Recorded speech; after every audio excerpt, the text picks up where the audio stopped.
Hello, and welcome to Living Her Legacy, a podcast that celebrates and serves mamas who are choosing to live their best lives after starting their families. I'm your host, Jill Sutton. I am a mama of three, a doctor of physical therapy, and I am overjoyed that you've decided to spend your time listening to this episode of Living Her Legacy podcast. Welcome. We are midway through January. Can you even believe it?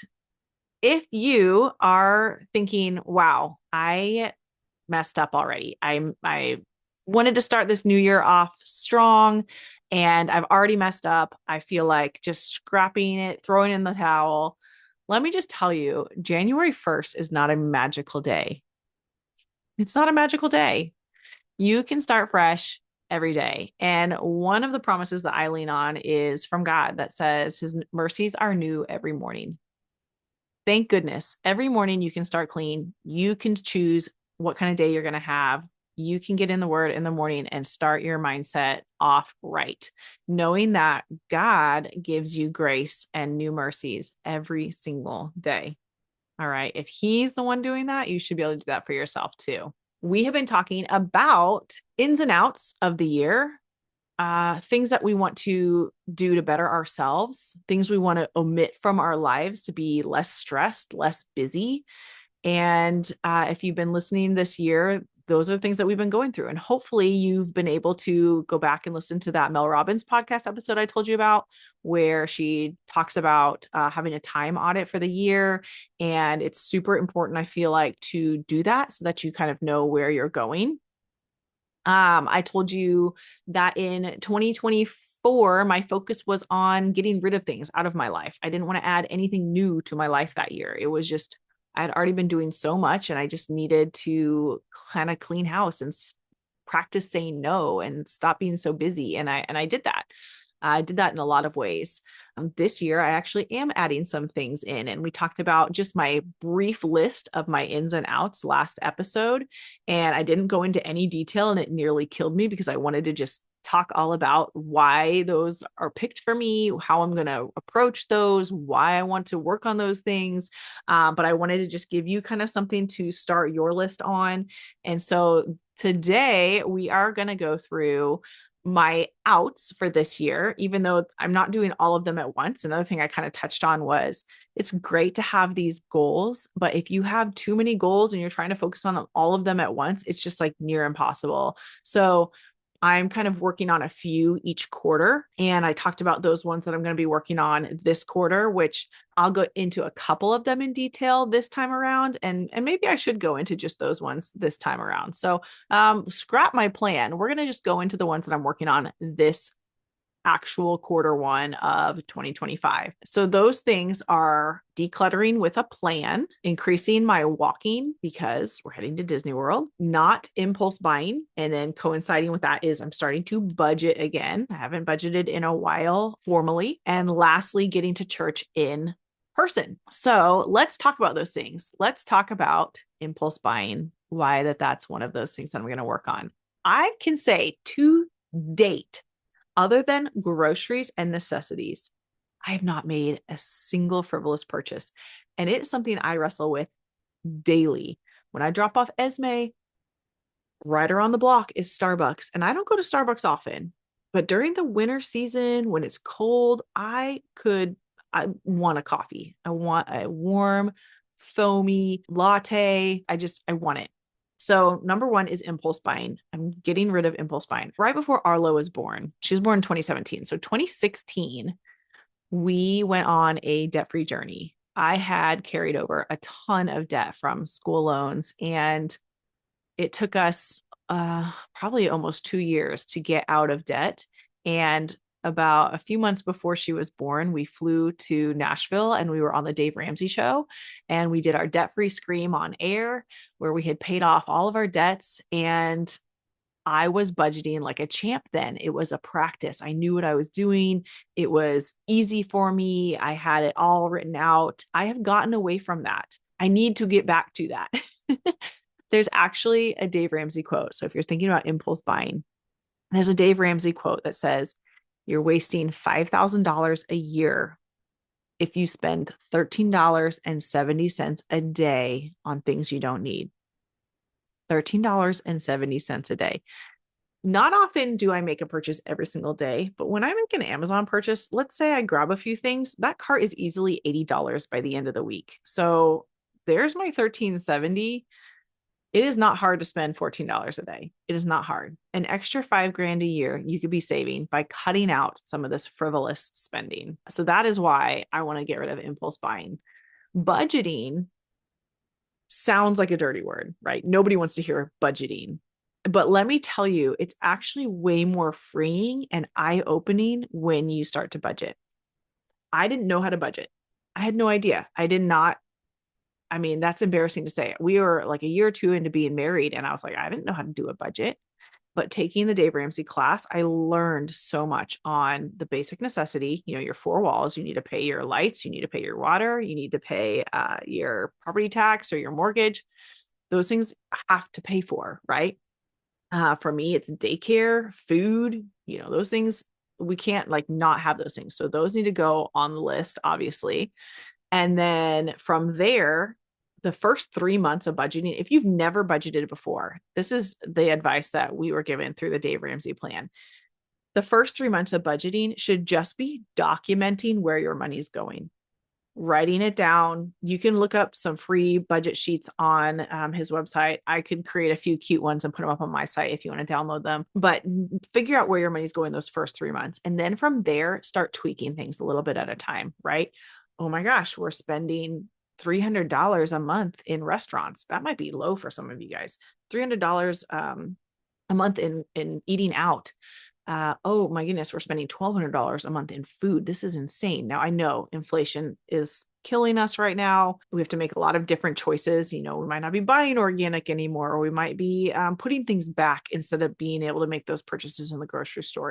It's a little bit of a trying time for a lot of us, but looking at our budget and being like, okay, we might not need to make these extra purchases so that we can not feel that financial stress every day, right? It's when I had student loans and I was paying off my debt, there was an invisible weighted ruck on my back, rucksack, like in the military when you're walking. I'm actually going to be looking into that while I'm walking, but we'll get into that later. I did not know that this invisible weight was sitting on my shoulders until we paid off that last debt and we became debt free. I felt like I could finally take a deep breath and rest and relax. It is scary when you're having to make so much in payments every month. That's just going back out to your debts. If I could say anything about the stress on a marriage, it's that financially, if you guys can't get it together, it is very difficult to go forward. Financial fights are some of the biggest fights in marriages. So if that's something that you need to focus on, stop the frivolous spending and start a budget.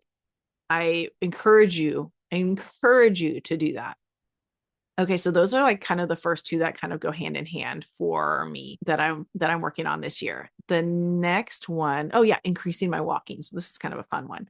I bought a walking pad, I don't know, 2 years ago. I've been working from home. I sit at my desk all day, but I bought a walking pad. It's a red Lero. I can tag it below. It's a little loud, but it's been working fine, the entire time that I've had it. I can't really complain too much. I'm not on the phone all day long. So if I have to make a phone call, I'll pause it because honestly, I probably can't walk and talk anyway, but it is a little loud. The motor's a little loud. I don't know if I'd recommend it if you are in an office, but if you're working from home, it's totally fine. We're going to Disney. We're in Disney, we're going to Universal, we're going to Orlando, I should say.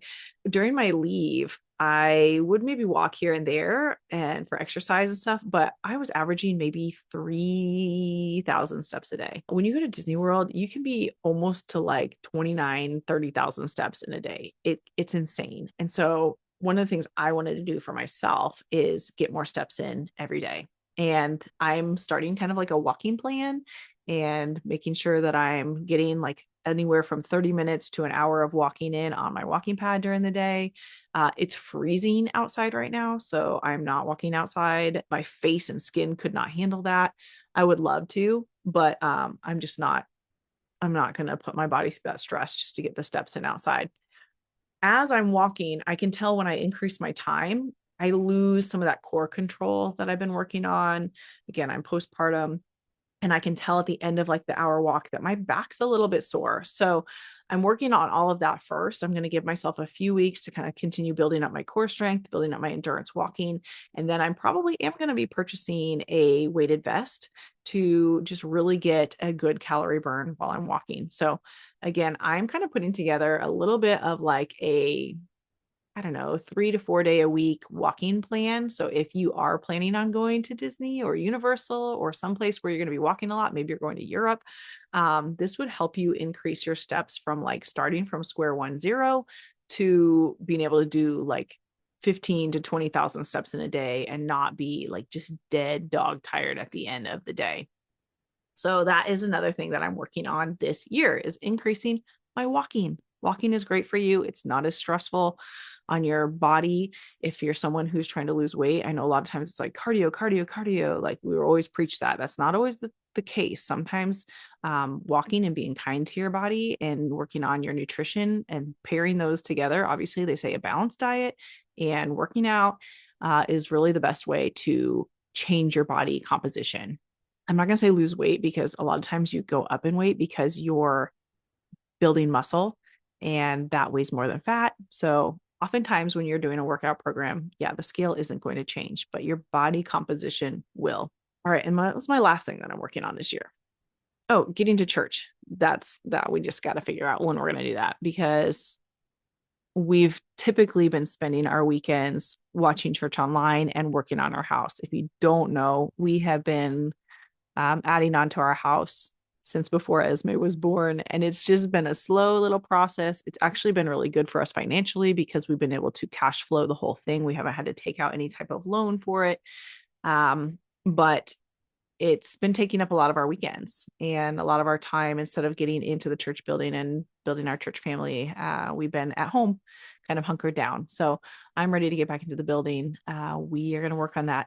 So we'll see. So those are the things I'm working on this quarter. I wanted to kind of just go into those in a little bit more detail so that you kind of know what some of the things that maybe you resonate with them. Hopefully, I think everyone can resonate with like they want to move more. That's obviously like the number one probably New Year's resolution out there is moving more, losing weight. I didn't talk about decluttering with a plan. I think that's the only one I missed out so far. So I started the year with a 5-day declutter challenge. And last year, this is one of my goals was to declutter without guilt. Honestly, that's harder than I thought. It's easier for me to get rid of my own stuff, but I'm typically the one that also has to go through my kids' artwork and their toys, magazines that come in. And sometimes it's hard to decide what's going to stay and what's going to you feel. Uh-oh, I unplugged my mic. Hang on. If you are overwhelmed by your home, which I am, a mom of 3, we have some keepers, savers in this house. I myself sometimes get stuck feeling like I just really need to keep and save. I actually printed off, you can see this on the YouTube channel if you guys are watching on YouTube. I printed off a full 12-month calendar week by week of what you should declutter. This is by the Organized Military Life. It is a woman who is helping people declutter their homes in an organized way. It goes through so many tips and tricks on how to organize, what to organize. Oftentimes, I tell myself, I feel like it's like an ADHD thing that I've been undiagnosed with, or just an overwhelm, too much stuff. Whenever I have a free moment, I don't even know where to start, right? I have a free moment. I'm like, oh, I should use this moment to do something. And then I'm like, I don't even know what to do. I've got so much to do. Like, where do I even begin? So this calendar, this printout is like so nice. Week 1 is basically like medical and dental paperwork, getting rid of that, figuring out how to file it. Week 2 is bathroom things like hair accessories, medicines, makeup, going through that. Week 3, digital declutter. Holy cow. That's this week. Deleting. Basically, all it says is delete, delete, delete. So this is actually like a really great tool. It's one of her freebies. The Organized Military Life. Go to her website and print that off if you're someone who needs help with a plan on decluttering. Even if you don't do something every day, when you have a moment, look at the date on the calendar and be like, what can I do today? One is declutter old pillows. How easy is that? Okay, I can do that. Or declutter your jewelry. Like go through, get rid of the things that you don't use anymore, don't wear anymore. So, anyway, the decluttering with a plan is, I feel like, going to work a lot better for me this year. So hopefully that will help you. I'm not a professional declutterer. I wish I was, because I feel like our house would be in a lot better shape than it is right now. But you know what? We're working on it one day at a time. That's one of my ends for 2025. If you guys want, you can watch this episode on YouTube. Go ahead on over to Jill G. Sutton on YouTube and you can see this episode. Finally, for the first time, I'm getting these episodes up so you can watch them, and it might be more entertaining to see my face. I don't know. I actually like put on makeup today. I put a little bit of dry shampoo in. I got my zip up hoodie on because I'm a breastfeeding mama. And now I sit at my desk and have to pump every 3 hours. So it's a little bit easier access. So I might not be looking too hot, but you know what? It's functional. And the few of you that are going to be watching on YouTube, you can probably deal with it or at least relate, right? Thank you so much for listening to this episode. I hope that those 5 things that I kind of dived into might be something that you can relate to, might be something that you can use for yourself. We're going to continue going through some of these throughout the next couple of weeks. But next week, I believe we're going to be talking a little bit more about some personal things like just starting daycare and the things that are pros and cons of that, but also, some practical tips on how to make the transition a little bit smoother, things that will help when you're going to a daycare, things you could ask about. I think that those things make that transition really smooth. I've talked to a few moms that are looking at daycare, especially after I said that Jet's starting up in one. If you're going on some tours, things that you might want to know about. And so, yeah, we're going to dive into that next week. If you're feeling stressed about this year, give yourself grace. Know that God does. We're going to get ourselves 1% better every day and go out and live in our legacy. See you next week.